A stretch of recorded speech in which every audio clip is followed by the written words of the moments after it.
ఓం శ్రీ మాతే నమః. మీ రాశి ఫలాల ఛానల్కి స్వాగతం. మీ అందరికీ ఆ అమ్మవారి ఆశీస్సులు కలగాలని మనసారా కోరుకుంటూ ఈరోజు ఈ వీడియోలో మనం వృషభ రాశి వారి యొక్క జాతక ఫలాల గురించి తెలుసుకుందాం. రేపటి నుంచి వృషభ రాశి వారికి దేవుడు ఒక గొప్ప అవకాశం ఇవ్వబోతున్నాడు. దానివల్ల వారికి ఎలాంటి ఫలితాలు కలుగుతాయి అనే పూర్తి అంశాలు కూడా ఈరోజు ఈ వీడియోలో వివరంగా తెలుసుకుందాం. వీడియోలోకి వెళ్ళిపోయే ముందు నా రిక్వెస్ట్ ఏంటంటే, మన ఛానల్ని ఎవరైనా వృషభరాశి వారు సబ్స్క్రైబ్ చేసుకునే వాళ్ళు ఉంటే సబ్స్క్రైబ్ చేసుకోండి. అలాగే ఈ వీడియోని మీకు నచ్చినట్లయితే ఓం శ్రీ మాతే నమః అని కామెంట్ చేసి లైక్ చేయడం మర్చిపోకండి. ఇక వివరాలకు వెళ్ళిపోదాం. వృషభ రాశి అనేది ఒక రాశి చక్రంలో రెండవ రాశి కృతిక, రెండవ 3-4 పాదాలు రోహిణి, 1-2-3-4 పాదాలు మృగశిర, 1-2 పాదాల్లో జన్మించిన వ్యక్తులు వృషభ రాశి కిందికి వస్తారు.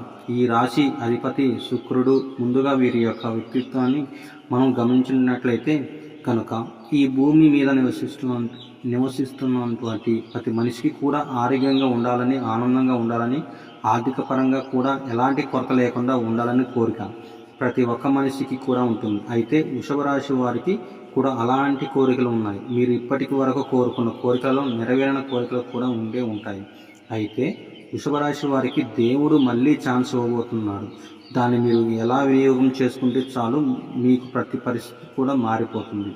మీరు ప్రధానంగా ఇష్టపడిన స్నేహితులు కొన్ని కారణాల వల్ల ఇప్పటి వరకు వాళ్ళు మీకు దూరమై ఉండవచ్చు.